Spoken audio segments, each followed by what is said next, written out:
Hello friends, welcome to Kannada voice over. ಇವತ್ತಿನ ವಿಡಿಯೋದಲ್ಲಿ a good day to be a dog ಎಂಬ series ನ 7th episode explain ಮಾಡ್ತಾ ಇದ್ದೇನೆ. ಹ್ಯಾನಾ ಮತ್ತೆ ಜಿನ್ಸೋ ನೈಟ್ ಮಾರ್ಕೆಟ್ ಅಲ್ಲಿ ಟೈಮ್ ಸ್ಪೆಂಡ್ ಮಾಡೋದನ್ನ ತೋರಿಸಿ ಲಾಸ್ಟ್ ಎಪಿಸೋಡ್ ಎಂಡ್ ಆಗಿತ್ತಲ್ವಾ. ಹಾಗೆ ಅವರಿಬ್ಬರು ಒಟ್ಟಿಗೆ ನಿಂತಿರೋದನ್ನ ಅಕ್ಕನ ಬಾಯ್ ಫ್ರೆಂಡ್ ಫೋಟೋ ತೆಗೆದ ನಂತರ ಮಿಸ್ಟ್ರಿ ವಿಡಿಯೋಸ್ ಮಾಡಿ ಪಾಪ್ಯುಲರ್ ಆದಂತಹ ಒಂದು ಯೂಟ್ಯೂಬರ್ ಗೆ ಅದನ್ನ ಕಳುಹಿಸುತ್ತಾನೆ. ಮೇಲ್ ಬಾಕ್ಸ್ ಚೆಕ್ ಮಾಡ್ತಿರುವಾಗ ಎಲ್ಲಾ ದಿನ ರಾತ್ರಿ ಆಗುವಾಗ ಡಾಗ್ ಆಗುವಂತಹ ಹುಡುಗಿ ಎಂಬ ಟೈಟಲ್ ಹಾಕಿರೋದನ್ನ ಕಂಡು ಅದನ್ನ ಓಪನ್ ಮಾಡ್ತಾನೆ. ಅದರಲ್ಲಿ ಆ ಫೋಟೋ ನೋಡಿದಾಗ ಅದರಲ್ಲಿರುವ ನಮ್ಮ ಜಿನ್ಸೋನ ಗುರಾಯಿಸುತ್ತಾನೆ. ಇದು ಜಿನ್ಸೋ ಅಲ್ವಾ ಅಂತ ಹೇಳುತ್ತಿರುವಾಗ ಸ್ಕೂಲ್ ಟೈಮ್ ಅಲ್ಲಿ ಜಿನ್ಸೋಗೆ ಹೊಡೆದಂತಹ ಆ ಹುಡುಗ ಈ ಯೂಟ್ಯೂಬರ್ ಎಂದು ನಮಗೆ ಗೊತ್ತಾಗೋದು. ಕಿಸ್ ಮಾಡಿದರೆ ಇವಳು ಡಾಗ್ ಆಗ್ತಾಳೆ ಎಂದು ಯಾರು ನಂಬೋದು? ಜಿನ್ಸೋಗೆ ಅಂತೂ ಪಾಠ ಕಲಿಸೋದಕ್ಕೆ ಬೇಕಾದರೆ ವಿಚಾರಿಸಿ ನೋಡೋಣ ಎಂದು ಯೂಟ್ಯೂಬರ್ ಹೇಳ್ತಾನೆ. ಅಲ್ಲಿಂದ ಸೀನ್ ಕಟ್ ಆಗಿ ಜಿನ್ಸೋನ ತೋರಿಸುತ್ತಾರೆ. ತನಗೀಗ ಲೀಸರ್ನ ಮೇಲೆ ಫೀಲಿಂಗ್ಸ್ ಇಲ್ಲ ಎಂದು ಹ್ಯಾನಾ ಹೇಳಿದ್ದನ್ನ ಯೋಚಿಸುತ್ತಿರುತ್ತಾನೆ. ಹಾಗೆ ಸ್ಕೂಲ್ಗೆ ಬಂದಾಗ ಪರಸ್ಪರ ಏನು ಮಾತನಾಡಬೇಕು ಎಂದು ಗೊತ್ತಿಲ್ಲದೆ ಹಾಗೆ ನಿಂತಿರುತ್ತಾರೆ. ಹಾಗೆ ಮಾತನಾಡುವುದಕ್ಕೆ ಶುರು ಮಾಡುವಷ್ಟರಲ್ಲಿ ಮೇಕಪ್ ರಾಣಿ ಬಂದ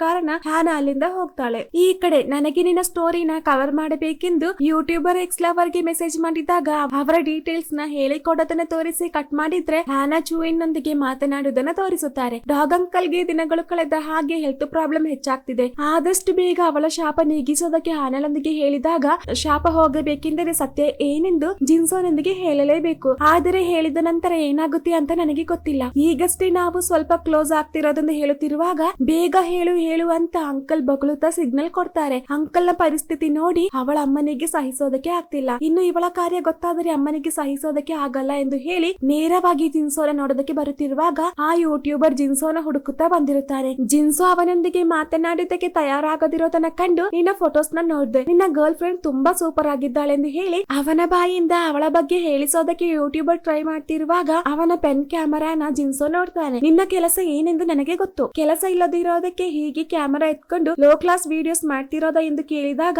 ಡಾಗ್ ನ ಹಾಗೆ ಬಗಲುತ್ತಾ ಗೇಲಿ ಮಾಡಿ ನೀನು ತುಂಬಾ ದೊಡ್ಡ ವ್ಯಕ್ತಿ ಆದೆ ಅಂದಾಗ ನಾನು ನಿನಗಿಂತ ದೊಡ್ಡವನಾಗಿದ್ದೇನೆ ಎಂದು ಜಿನ್ಸೋ ಹೇಳ್ತಾನೆ. ಹಾಗೆ ತನಗೆ ಸಿಕ್ಕಂತಹ ಫೋಟೋ ತೋರಿಸಿ ನಿನಗೆ ನನ್ನ ಪವರ್ ಏನೆಂದು ತೋರಿಸಿ ಕೊಡ್ತೇನೆ ಎಂದು ಹೇಳಿ ಯೂಟ್ಯೂಬರ್ ಅಲ್ಲಿಂದ ಹೋಗ್ತಾನೆ. ಚೇಂಜ್ ಆಗೋದಕ್ಕೆ ಇನ್ನು ಒಂದೇ ಒಂದು ನಿಮಿಷ ಮಾತ್ರ ಬಾಕಿ ಇರೋದರಿಂದ ಮಾತನಾಡದೆ ಹ್ಯಾನಾ ಅಲ್ಲಿಂದ ಓಡಿ ಹೋಗ್ತಿರೋದನ್ನ ನಮ್ಮ ಯೂಟ್ಯೂಬರ್ ನೋಡ್ತಿರುತ್ತಾನೆ. ಹಾಗೆ ಅವಳ ಹಿಂದೆ ಬಂದು ನೋಡುವಾಗ ಅವಳ ಡ್ರೆಸ್ ಮತ್ತೆ ಬ್ಯಾಗ್ ಬಿದ್ದಿದ್ದನ್ನ ನೋಡುತ್ತಿರುವಾಗ ಒಂದು ಪಪ್ಪಿ ಅಲ್ಲಿಂದ ಓಡಿ ಹೋಗ್ತಿರೋದನ್ನ ಕಂಡು ನಂಬೋದಕ್ಕೆ ಆಗದೆ ಶಾಕ್ ಆಗಿ ನಿಂತಿರುತ್ತಾನೆ. ಅದೇ ಸಮಯ ಜಿನ್ಸೋ ಅವಳಿಗೆ ಫೋನ್ ಮಾಡ್ತಾನೆ. ಆದರೆ ಪಿಕ್ ಮಾಡೋದಕ್ಕೆ ಅವಳಿಗೆ ಆಗ್ತಿರೋದಿಲ್ಲ. ಹಾಗೆ ಮಾರನೇ ದಿನ ಹ್ಯಾನಾ ಅವನೊಂದಿಗೆ ನಾನು ಬೇಗ ನಿದ್ರೆ ಮಾಡಿದ್ದ ಕಾರಣ ಫೋನ್ ಪಿಕ್ ಮಾಡಿಲ್ಲ ಎಂದು ಹೇಳ್ತಾಳೆ. ಈಗ ಅವಳು ಹಾಕಿದಂತಹ ಡ್ರೆಸ್ ನ ಅಕ್ಕ ತಂದು ಕೊಟ್ಟಿರುತ್ತಾಳೆ. ಕಾರಣ ನಿನ್ನೆ ಹ್ಯಾನಾ ಡಾಗ್ ಆದಾಗ ಅಲ್ಲಿದ್ದಂತಹ ಡ್ರೆಸ್ ಇವತ್ತಲ್ಲಿರೋದಿಲ್ಲ, ಯಾರು ತೆಗೆದಿರಬಹುದು ಅಂತ ಆಲೋಚಿಸುತ್ತಿರುವಾಗ ನಾನು ಮನೆಗೆ ಬಂದಿದ್ದೇನೆಂದು ಅಮ್ಮ ಅಕ್ಕನಿಗೆ ಮೆಸೇಜ್ ಮಾಡ್ತಾರೆ. ಸ್ವಲ್ಪ ದಿನದ ಹಿಂದೆ ಆನಾಲಿಗೋಸ್ಕರ ಅಕ್ಕ ಅಮ್ಮನೊಂದಿಗೆ ಶಾಪದ ಡೀಟೇಲ್ಸ್ ನ ಕೇಳಿರುತ್ತಾರಲ್ವಾ, ಒಂದು ವೇಳೆ ಇದರ ಕುರಿತು ತಿಳಿಯೋದಕ್ಕೆ ಅಮ್ಮ ಬಂದಿರಬಹುದಾ ಎಂದು ಹೆದರಿ ಬೇಗ ಮನೆಗೆ ಬರ್ತಾರೆ. ಹಾಗೆ ಅಮ್ಮನ ನೋಡುವಾಗ ನಿನ್ನೆ ಕಳಚಿ ಬಿದ್ದಂತಹ ಡ್ರೆಸ್ ನ ತೆಗೆಯೋದಕ್ಕೆ ಹೋಗಿದ್ದ ಎಂದು ಅಮ್ಮ ಕೇಳಿದಾಗ ಇಲ್ಲಪ್ಪ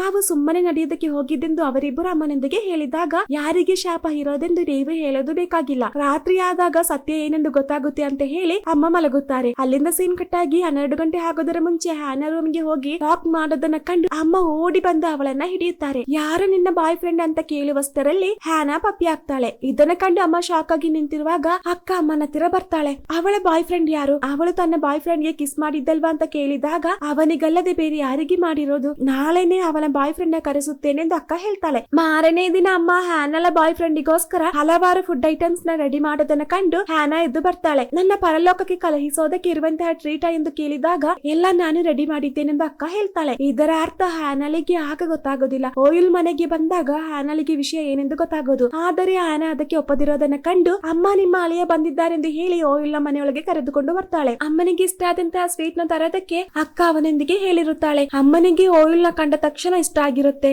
ಅಕ್ಕ ನಿನ್ನ ಮನಸ್ಸಲ್ಲೇನಿರೋದು, ಓಯುಲ್ ಮೈನರ್ ಆದ ಕಾರಣ ನನ್ನ ಹಿಡಿದು ಜೈಲಿಗೆ ಹಾಕ್ತಾರೆ ಎಂದಾಗ ಇದು ಜಸ್ಟ್ ಆಕ್ಟಿಂಗ್ ಅಲ್ವಾ ಎಂದು ಹೇಳಿ ಹ್ಯಾನಲನ್ನ ಅಕ್ಕ ಸಮಾಧಾನಿಸುತ್ತಾಳೆ. ಹಾಗೆ ಊಟ ಮಾಡುತ್ತಿರುವಾಗ ಅಮ್ಮ ಓಯುಲ್ ನ ಏಜ್ ಕೇಳಿದಾಗ 30 ಆಯ್ತು ಅಂತ ಅಕ್ಕ ಹೇಳ್ತಾಳೆ. ಹಾಗೆ ಅವರು ಹೇಳುವಂತಹ ಮಿಸ್ಟೇಕ್ ನ ಅಕ್ಕ ಸರಿ ಮಾಡ್ತಿರುತ್ತಾಳೆ. ಈ ಕಡೆ ನಮ್ಮ ಜಿನ್ಸೋ ಗರ್ಲ್ ಫ್ರೆಂಡ್ ನೊಂದಿಗೆ ಇರುವಂತಹ ಡೀಟೇಲ್ಸ್ ನ ಕುರಿತು ಮತ್ತೆ ಇಂಪ್ರೆಸ್ ಮಾಡುವಂತಹ ವಿಡಿಯೋಸ್ ನ ನೋಡ್ತಿರುತ್ತಾನೆ. ಅಲ್ಲಿಂದ ಸೀನ್ ಕಟ್ ಆಗಿ ಹ್ಯಾನಳ ಕುರಿತು ಎಲ್ಲಾ ಗೊತ್ತಾದ ಮೇಲೆ ತಾನೇ ನೀವು ಅವಳನ್ನ ಪ್ರೀತಿಸಿದ್ದು, ಡಾಗ್ ಆಗೋದರ ಕುರಿತು ನಿಮ್ಮ ಅಭಿಪ್ರಾಯ ಏನೆಂದು ಅಮ್ಮ ಕೇಳಿದಾಗ ನನಗೆ ಇದೆಲ್ಲ ಒಂದು ದೊಡ್ಡ ಪ್ರಾಬ್ಲಮ್ ಅಲ್ಲ, ಹ್ಯಾನಾ ತುಂಬಾ ಕ್ಯೂಟ್ ಆಗಿದ್ದಾಳೆಂದು ಓಯುಲ್ ಹೇಳ್ತಾನೆ. ಅಮ್ಮನ ಫ್ಯಾಮಿಲಿ ಮುಖಾಂತರ ಈ ಶಾಪ ಬಂದ ಕಾರಣ ನನ್ನಿಂದ ನನ್ನ ಮಕ್ಕಳಿಗೆ ಹೀಗೆ ಆಗಿದ್ದೆಂದು ಹೇಳಿ ನಾನು ಇವರೊಂದಿಗೆ ಡೇಟ್ ಮಾಡಬಾರದೆಂದು ಹೇಳೋದಕ್ಕೆ ಕಾರಣ ಆ ಹುಡುಗರಿಗೆ ನಿಜ ಗೊತ್ತಾದ ಮೇಲೆ ಇವರನ್ನ ಬಿಟ್ಟು ಹೋಗ್ತಾರೆ. ಅದಲ್ಲದೆ ಡಾಗ್ ಆಗುವಂತ ವಿಷಯ ಪಬ್ಲಿಕ್ ಮಾಡ್ತಾ ಆಗ್ತಾರೆ ಎಂಬ ಭಯದಿಂದ ಅಂತ ಹೇಳಿದಾಗ ಹ್ಯಾನಲ ಹಾಗೆ ಒಳ್ಳೆ ಮನಸ್ಸಿರುವಂತ ಹುಡುಗಿಯನ್ನ ಯಾರಿಗೆ ತಾನೇ ಇಷ್ಟ ಆಗದೆ ಇರೋದು, ಇದರ ಮುಂದೆ ಈ ಶಾಪ ಯಾವ ಲೆಕ್ಕ ಎಂದು ಓಯುಲ್ ಹೇಳ್ತಾನೆ. ಓಯುಲ್ಗೆ ನಮ್ಮ ಹ್ಯಾನಲ ಮೇಲೆ ಒಂದು ಕ್ರಶ್ ಆಗ್ತಿರೋದಾಗಿ ತೋರಿಸುತ್ತಾರೆ. ಅಲ್ಲಿನ ಸೀನ್ ಕಟ್ ಆಗಿ ಜಿನ್ಸೋ ಯೂಟ್ಯೂಬ್ ವಿಡಿಯೋಸ್ ನ ನೋಡಿ ಹ್ಯಾನಲ್ಗೆ ಒಂದೆರಡು ರೊಮ್ಯಾಂಟಿಕ್ ಮೆಸೇಜ್ ಕಳುಹಿಸೋದಕ್ಕೆ ಟೈಪ್ ಮಾಡಿದ್ರು, ಕೊನೆಗೆ ಬೇಡ ಅಂತ ಸುಮ್ಮನಾಗುತ್ತಾನೆ. ಅದೇ ಸಮಯ ಜಿನ್ಸೋನ ಬರ್ಡೇ ಆದ ಕಾರಣ ಅವನ ಅಕ್ಕ ವಿಶ್ ಮಾಡಿ ಮೆಸೇಜ್ ಕಳುಹಿಸುತ್ತಾರೆ. ಓಯಿಲ್ ನೊಂದಿಗೆ ಈ ದಿನ ಸೆಲೆಬ್ರೇಟ್ ಮಾಡಬೇಕು ಅಂತ ಹೇಳಿದ ಕಾರಣ ಜಿನ್ಸೋ ಓಯಿಲ್ ಗೆ ಫೋನ್ ಮಾಡ್ತಾನೆ. ಇದರಿಂದ ಫೋನ್ ಅಟೆಂಡ್ ಮಾಡೋದಕ್ಕೆ ಓಯಿಲ್ ಬೇರೆ ರೂಮ್ ಗೆ ಬರ್ತಾನೆ. ನನ್ನ ಬರ್ತ್ಡೇ ಆದ ಕಾರಣ ಇವತ್ತು ಔಟ್ಸೈಡ್ ಡಿನ್ನರ್ ಗೆ ಹೋಗೋಣ ಎಂದು ಜಿನ್ಸೋ ಹೇಳುತ್ತಿರುವಾಗ ಹ್ಯಾನಲ ಅಮ್ಮ ರೂಮಿಗೆ ಬಂದು, ನೀವಿಬ್ಬರು ಪರಸ್ಪರ ಇಷ್ಟೊಂದು ಪ್ರೀತಿಸುತ್ತಿದ್ದರೆ ಯಾಕಾಗಿ ಹ್ಯಾನಲ ಶಾಪ ಇನ್ನೂ ಹೋಗದೇ ಇರೋದು, ನೀನು ಅವಳು ಪಪ್ಪಿಯಾಗಿರುವಾಗ ಕಿಸ್ ಮಾಡ್ಬೇಕು, ಅದರಿಂದ ಇವತ್ತು ರಾತ್ರಿ ನಮ್ಮ ಮನೆಯಲ್ಲಿ ಮಲಗು ಅಂತ ಹೇಳಿ ಅಮ್ಮ ಹೊರಗಡೆ ಕಾವಲಿಗೆ ಕೊಡ್ತಾಳೆ. ಹೀಗೆ ಹೋದರೆ ಸರಿ ಆಗೋದಿಲ್ಲ ಅಂತ ತಿಳಿದು ನನ್ನಿಂದ ಒಂದು ದೊಡ್ಡ ತಪ್ಪಾಯ್ತು, ನಾನು ಕಿಸ್ ಮಾಡಿದ್ದು ಬೇರೆ ಒಂದು ವ್ಯಕ್ತಿಗೆ, ಅವನಿಗೆ ಈ ಕಾರ್ಯ ಗೊತ್ತಿಲ್ಲ ಎಂದು ಹ್ಯಾನಾ ಹೇಳ್ತಾಳೆ. ಇದರಿಂದ ಅಮ್ಮ ಬೇಗ ಓಯಿಲ್ ನ ಕಳುಹಿಸುತ್ತಾರೆ. ಹಾಗೆ ಹ್ಯಾನಾ ಅವನೊಂದಿಗೆ ಸಾರಿ ಕೇಳಿ ಓಯಿಲ್ ನೊಂದಿಗೆ ಹೋಗೋದಕ್ಕೆ ಹೇಳ್ತಾಳೆ. ಆದರೆ ಓಯಿಲ್ ಗೆ ಹ್ಯಾನಲನ್ನ ಬಿಟ್ಟು ಹೋಗೋದಕ್ಕೆ ಮನಸ್ಸಿರೋದಿಲ್ಲ. ಹಾಗೆ ಓಯಿಲ್ ಹ್ಯಾನಲೊಂದಿಗೆ, ಇವತ್ತು ನನ್ನ ಅಂಕಲ್ ನ ಬರ್ಡೇ ಆದ ಕಾರಣ ನಾವಿಬ್ಬರು ಒಟ್ಟಿಗೆ ಡಿನ್ನರ್ ಗೆ ಹೋಗ್ತಿದ್ದೇವೆ, ಅದರಿಂದ ನೀವು ನಮ್ಮೊಂದಿಗೆ ಬನ್ನಿ, ಹಾಗೆ ಆ ಶಾಪ ನೀಗಿಸೋಣ ಅಂದಾಗ ಹ್ಯಾನಾ ಹ್ಯಾಪಿ ಆಗಿ ಓಯಿಲ್ ನೊಂದಿಗೆ ಹೋಗೋದಕ್ಕೆ ರೆಡಿ ಆಗ್ತಾಳೆ. ಓಯಿಲ್ ಗೆ ಅವಳ ಮೇಲೆ ಮೊದಲೇ ಒಂದು ತರಹದ ಇಷ್ಟ ಇತ್ತು, ಈಗ ಅದು ಕ್ರಶ್ ಆಗ್ತಿರುತ್ತದೆ. ಅಲ್ಲಿಂದ ಸೀನ್ ಕಟ್ ಆಗಿ ಹ್ಯಾನಾ ನನ್ನ ಡಾಗ್ ಆದಾಗ ಅವಳ ಡ್ರೆಸ್ ಮತ್ತೆ ಬೇರೆ ವಸ್ತುಗಳನ್ನ ಅಲ್ಲಿಂದ ನಮ್ಮ ಯೂಟ್ಯೂಬರ್ ತಂದಿರುತ್ತಾನೆ. ಹ್ಯಾನಲ ಟ್ಯಾಗ್ ಇದ್ದ ಕಾರಣ ಜಿನ್ಸೋನ ಸ್ಕೂಲ್ ಅಲ್ಲಿ ಅವಳು ವರ್ಕ್ ಮಾಡ್ತಿರೋದೆಂದು ಅವನಿಗೆ ಗೊತ್ತಾಗುತ್ತೆ. ಈ ಕಡೆ ಜಿನ್ಸೋ ಓಯಿಲ್ ನ ವೈಟ್ ಮಾಡ್ತಿರುವಾಗ ಹ್ಯಾನಾ ಓಯಿಲ್ ನೊಂದಿಗೆ ಬರೋದನ್ನ ಕಂಡು ಅವಳ ಸೌಂದರ್ಯ ನೋಡಿ ಆಶ್ಚರ್ಯದಿಂದ ನೋಡ್ತಿರುತ್ತಾನೆ. ನೀನು ಯಾಕೆ ಈ ಡ್ರೆಸ್ ನ ಹಾಕಿರೋದೆಂದು ಜಿನ್ಸೋ ಓಯಿಲ್ ನೊಂದಿಗೆ ಕೇಳಿದಾಗ ಇದು ಈಗಿನ ಫ್ಯಾಷನ್ ಎಂದು ಓಯಿಲ್ ಹೇಳ್ತಾನೆ. ಹಾಗೆ ಊಟ ಮಾಡುತ್ತಿರುವಾಗ ಮಿಸ್ ನೀವು ಬಂದಿದ್ದು ಒಳ್ಳೆದಾಯ್ತು, ಅಂಕಲ್ ನೊಂದಿಗೆ ಊಟ ಮಾಡಿ ಸಾಕಾಯ್ತು ಅಂತ ಓಯಿಲ್ ಹೇಳ್ತಾನೆ. ಇದರ ಮಧ್ಯೆ ಹ್ಯಾನಾ ಜಿನ್ಸೋಗೆ ಒಂದು ಗಿಫ್ಟ್ ನ ಕೊಡ್ತಾಳೆ. ನಂತರ ಸರ್ಪ್ರೈಸ್ ಆಗಿ ಕೇಕ್ ನ ತಂದಾಗ ನಮ್ಮ ಜಿನ್ಸೋಗೆ ತುಂಬಾ ಖುಷಿ ಆಗುತ್ತೆ. ಕೇಕ್ ಕಟ್ ಮಾಡುವ ಮೊದಲು ಅವರೆಲ್ಲರೂ ಕಣ್ಣು ಮುಚ್ಚಿ ಪ್ರೇಯರ್ ಮಾಡ್ತಿರುವಾಗ ನಮ್ಮ ಜಿನ್ಸೋ ಕಣ್ಣು ಮುಚ್ಚದೆ ಹಾಗೆ ಅವಳನ್ನ ನೋಡ್ತಿರುತ್ತಾನೆ. ಹಾಗೆ ಅವರೆಲ್ಲರೂ ಒಂದು ಗೇಮ್ ಝೋನ್ ಗೆ ಬಂದು ಒಂದೊಂದೇ ಗೇಮ್ ನ ಆಡ್ತಿರೋದಾಗಿ ತೋರಿಸುತ್ತಾರೆ. ಅದೇ ಸಮಯ ಹ್ಯಾನಾ ಫುಲ್ ಟೈಮ್ ಜಿನ್ಸೋನೊಂದಿಗೆ ಇರೋದನ್ನ ಕಂಡು ಓಯಿಲ್ ಗೆ ಬೇಜಾರಾಗುತ್ತೆ. ಮೂವರು ಒಟ್ಟಿಗೆ ಫೋಟೋ ತೆಗೆದಾಗ ಅದರಲ್ಲಿ ಹ್ಯಾನಾ ಮತ್ತು ಜಿನ್ಸೋ ಪರಸ್ಪರ ನೋಡಿ ನಿಂತಿರೋದನ್ನ ಕಂಡು ಅವರಿಬ್ಬರು ಪ್ರೀತಿಸುತ್ತಿದ್ದಾರೆಂದು ನಮ್ಮ ಓಯಿಲ್ ಗೆ ಗೊತ್ತಾಗುತ್ತೆ. ಅದಲ್ಲದೆ ಅವರಿಬ್ಬರು ಮಾತ್ರ ಒಟ್ಟಿಗೆ ಆಟ ಆಡ್ತಿರೋದನ್ನ ಕಂಡು ನಮ್ಮ ಓಯಿಲ್ ಪೋಸ್ಟ್ ಆಗ್ತಾನೆ. ಇದರಿಂದ ನಮ್ಮ ಓಯಿಲ್ ಗೆ ಮೂಡ್ ಆಫ್ ಆಗುತ್ತೆ. ಅವರಿಬ್ಬರಿಗೆ ಡಿಸ್ಟರ್ಬ್ ಮಾಡೋದು ಬೇಡ ಅಂತ ನಾನು ಮನೆಗೆ ಹೋಗ್ತೇನೆ ಎಂದು ಓಯಿಲ್ ಹೇಳಿದಾಗ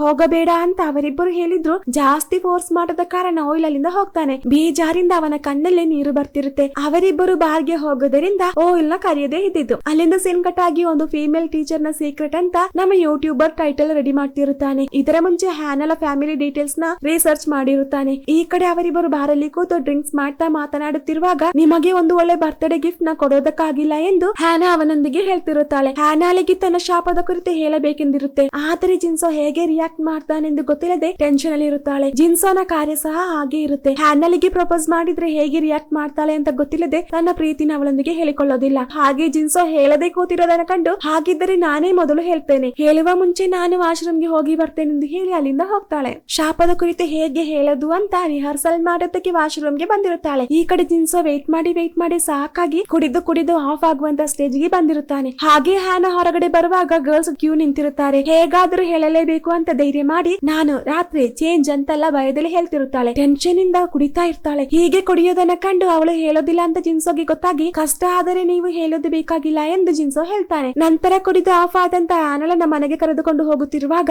ನಾನು ದೆವ್ವ, ಏಲಿಯನ್ ಇದ್ಯಾವುದು ಅಲ್ಲ ಅಂತ ಕನಬರಿಸುತ್ತಿರುತ್ತಾಳೆ. ಹಾಗೆ ಬರುತ್ತಿರುವಾಗ ಫ್ಲವರ್ಸ್ ನ ನೋಡಿ ಅದರ ಸೌಂದರ್ಯವನ್ನ ನೋಡ್ತಿರುತ್ತಾಳೆ. ಕಲರ್ ಚೇಂಜ್ ಆಗುವಂತಹ ಹೂವಾದ ಕಾರಣ ನಿನ್ನ ನೆಕ್ಸ್ಟ್ ಕಲರ್ ಯಾವುದೆಂದು ಹ್ಯಾನಾ ಅದರೊಂದಿಗೆ ಕೇಳ್ತಿರುತ್ತಾಳೆ. ನಂತರ ನಾನು ಚೇಂಜ್ ಆಗುವಾಗ ಹೇಗೆ ಇರ್ತೇನೆ ಎಂದು ಗೊತ್ತಾ ಅಂತ ಕೇಳುತ್ತಿರುವಾಗ ನೀನು ಹೇಗೆ ಇದ್ದರೂ ದಿನನಿತ್ಯದ ಹಾಗೆ ಕ್ಯೂಟ್ ಆಗಿರ್ತೀಯಾ ಎಂದು ಜಿನ್ಸೋ ಹೇಳ್ತಾನೆ. ಅಷ್ಟರಲ್ಲಿ ಹ್ಯಾನಾ ಆಫ್ ಆಗ್ತಾಳೆ. ಅಲ್ಲಿಂದ ಸೀನ್ ಕಟ್ ಆಗಿ ಯೂಟ್ಯೂಬರ್ ಹಿಡನ್ ಕ್ಯಾಮೆರಾ ಇಟ್ಕೊಂಡು ಹ್ಯಾನಾಲ ಪ್ಯಾರೆಂಟ್ಸ್ ನಡೆಸುವಂತಹ ರೆಸ್ಟೋರೆಂಟ್ ಗೆ ಬಂದಿರೋದನ್ನ ತೋರಿಸುತ್ತಾರೆ. ಅಪ್ಪನೊಂದಿಗೆ ಸುಮ್ಮನೆ ಮಾತನಾಡುವ ಹಾಗೆ ಮಕ್ಕಳ ಕುರಿತು ಕೇಳ್ತಿರುತ್ತಾನೆ. ಹಾಗೆ ಅಪ್ಪ ಅವರ ಫೋಟೋ ತೋರಿಸಿ ಕೊಡುವಷ್ಟರಲ್ಲಿ ಅಮ್ಮ ಬಂದು ತಡೆಯುತ್ತಾರೆ. ಹಾಗೆ ಅವನೊಂದಿಗೆ ಮಾತನಾಡಿ ಬೇಗ ಅಲ್ಲಿಂದ ಕಳುಹಿಸುತ್ತಾರೆ. ಬಂದವರಿಗೆಲ್ಲ ಮಕ್ಕಳ ಫೋಟೋ ತೋರಿಸಿ ಕೊಡಬೇಡಿ, ಹ್ಯಾನಾ ಈಗ ಒಂದು ಪ್ರಾಬ್ಲಮ್ ಅಲ್ಲಿ ಇದ್ದಾಳೆ ಎಂದು ಅಮ್ಮ ಹೇಳ್ತಿರೋದೆಲ್ಲ ನಮ್ಮ ಯೂಟ್ಯೂಬರ್ ಕೇಳಿಸಿಕೊಳ್ಳುತ್ತಿರುತ್ತಾನೆ. ಹಾಗೆ ಅವರು ಅಂಕಲ್ ಗೆ ಫುಡ್ ಕೊಡೋದರ ಕುರಿತು ಡಿಸ್ಕಸ್ ಮಾಡ್ತಿರುವಾಗ ಚೂಯಿನ್ ಇರುವಂತಹ ಹಾಸ್ಪಿಟಲ್ ನ ಅಡ್ರೆಸ್ ತಿಳಿದು ಬೇಗ ತನ್ನ ಫ್ರೆಂಡ್ ಗೆ ಫೋನ್ ಮಾಡ್ತಾನೆ. ಫ್ರೆಂಡ್ ಹಾಗೆ ತನ್ನ ಡಾಗ್ ನ ಕರೆದುಕೊಂಡು ಚೂಯಿನ್ ನ ಹಾಸ್ಪಿಟಲ್ ಗೆ ಬರ್ತಾನೆ. ಹಾಗೆ ಡಾಗ್ ನ ಹೆಲ್ತ್ ಚೆಕ್ ಮಾಡೋದಕ್ಕೆ ಹೇಳ್ತಾನೆ. ಚೂಯಿನ್ ಅಲ್ಲಿಂದ ಹೋದ ತಕ್ಷಣ ಅಲ್ಲಿ ನಮ್ಮ ಫ್ರೆಂಡ್ ಕ್ಯಾಮರಾ ಇಡೋದನ್ನ ತೋರಿಸಿ ಕಟ್ ಮಾಡಿದ್ರೆ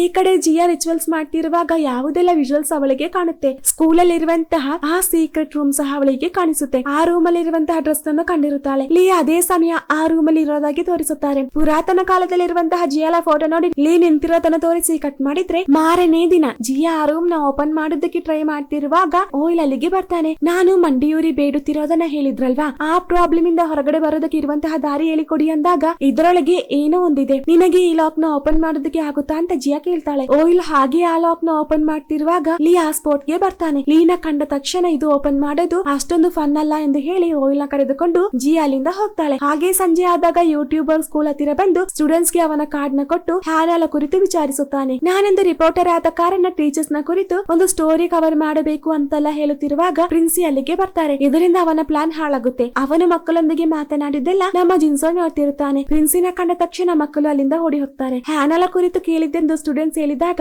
ಜಿನ್ಸೋಗೆ ಏನೋ ಒಂದು ಡೌಟ್ ಬರುತ್ತೆ. ಅಲ್ಲಿಂದ ಸೀನ್ ಕಟ್ ಆಗಿ ಮಕ್ಕಳು ಕೊಟ್ಟಂತಹ ಅವನ ಕಾರ್ಡ್ ತೆಗೆದು ಸರ್ಚ್ ಮಾಡ್ತಿರುವಾಗ ಯೂಟ್ಯೂಬರ್ ಇರುವಂತಹ ಸ್ಥಳ ವಿಡಿಯೋದಲ್ಲಿರುತ್ತದೆ. ಹಾಗೆ ಹುಡುಕುತ್ತಾ ಆ ಸ್ಪಾಟ್ ಗೆ ಬಂದಾಗ ಚಿಕ್ಕವನಿದ್ದಾಗ ಜಿನ್ಸೋನ ರ್ಯಾಗ್ ಮಾಡಿದಂತಹ ಜಾಗ ನೋಡ್ತಾನೆ. ಹಾಗೆ ನೇರವಾಗಿ ಯೂಟ್ಯೂಬರ್ ನ ಹತ್ತಿರ ಬಂದಾಗ ನೀನಾ ಬಂದಿದ್ದು, ಅದಿರಲಿ ನನ್ನ ಈ ಜಾಗ ಹೇಗೆ ಕಂಡು ಹಿಡಿದಿದ್ದೆಂದು ಕೇಳುವಾಗ ಇನ್ಮೇಲೆ ನೀನು ನನ್ನ ಸ್ಕೂಲ್ ಹತ್ತಿರ ಬಂದರೆ ಸುಮ್ಮನೆ ಬಿಡಲ್ಲ ಅಂದಾಗ ನಾನು ನಿನ್ನ ಗರ್ಲ್ ಫ್ರೆಂಡ್ ನ ನೋಡೋದಕ್ಕೆ ಬಂದಿದ್ದು ಅಂತ ಹೇಳುತ್ತಿರುವಾಗ ಆ ಸೀನ್ ಕಟ್ ಆಗುತ್ತೆ. ಈ ಕಡೆ ಹ್ಯಾನಾ ಮತ್ತೆ ಅಕ್ಕ ಚೂಯಿನ ಹಾಸ್ಪಿಟಲ್ ಅಲ್ಲಿ ಮಾತನಾಡುತ್ತಿರುತ್ತಾರೆ. ಅವರು ಮಾತನಾಡಿದ್ದೆಲ್ಲ ಕ್ಯಾಮರಾ ಮುಖಾಂತರ ಅವನಿಗೆ ಕಾಣಿಸುತ್ತೆ. ಶಾಪ ನೀಗಿಸೋದಕ್ಕೆ ಇನ್ನು ಬೇರೆ 10 ದಿನಗಳು ಮಾತ್ರ ಇರೋದು. ಅದರಿಂದ ಜಿನ್ಸೋನೊಂದಿಗೆ ನಿಜ ಹೇಳೋದು ಬಿಟ್ರೆ ಬೇರೆ ದಾರಿ ಇಲ್ಲ ಅಂತ ಹೇಳುತ್ತಿರೋದನ್ನ ಕೇಳಿ ಅಕ್ಕನಿಗೆ ಇದರಲ್ಲಿ ಯಾವುದೇ ಇಂಟ್ರೆಸ್ಟ್ ಇರೋದಿಲ್ಲ. ಕಾರಣ ಅಕ್ಕ ಅಷ್ಟೊಂದು ಪ್ರೀತಿಸಿ ನಂಬಿದಂತಹ ತನ್ನ ಬಾಯ್ ಫ್ರೆಂಡ್ ಈ ಸತ್ಯ ಗೊತ್ತಾದಾಗ ಅವಳು ಡಾಗ್ ಆಗೋದನ್ನ ರೆಕಾರ್ಡ್ ಮಾಡೋದಕ್ಕೆ ಕ್ಯಾಮರಾ ಇಟ್ಟಿದ್ದು. ಏನೋ ಒಂದು ಲಕ್ಕಿಂದ ಆ ಕ್ಯಾಮರಾ ಇಟ್ಟಿದ್ದನ್ನು ಅವಳು ಕಂಡಿದ್ದು. ನಂತರ ಅಮ್ಮ ಅವನು ಕೇಳಿದಂತಹ ಹಣ ಕೊಟ್ಟಿದ್ದಕ್ಕೆ ಮಾತ್ರ ಅಕ್ಕನನ್ನ ಡಾಗ್ ರೂಪದಲ್ಲಿ ಕಿಸ್ ಮಾಡೋದಕ್ಕೆ ಒಪ್ಪಿದ್ದು. ಇವರು ಮಾತನಾಡುವುದೆಲ್ಲ ಕೇಳಿಸಿಕೊಂಡ ಕಾರಣ ನಮ್ಮ ಯೂಟ್ಯೂಬರ್ ಗೆ ಪ್ರೂಫ್ ಸಿಕ್ಕಿದ್ದಕ್ಕೆ ತುಂಬಾ ಖುಷಿಯಾಗುತ್ತೆ. ನಂತರ ಎಕ್ಸ್ ಬಾಯ್ ಫ್ರೆಂಡ್ ಗೆ ಫೋನ್ ಮಾಡಿ ಅವನ ಕೈಯಲ್ಲಿ ಯಾವುದಾದರೂ ವಿಡಿಯೋಸ್ ಉಂಟಾ ಎಂದು ಕೇಳ್ತಾನೆ. ಹಾಗೆ ಯೂಟ್ಯೂಬರ್ ಅವನ ಮನೆಗೆ ಬಂದಾಗ ಎಕ್ಸ್ ಬಾಯ್ ಫ್ರೆಂಡ್ ದುಡ್ಡು ಬೇಕು ಅಂತ ಡಿಮ್ಯಾಂಡ್ ಮಾಡ್ತಾನೆ.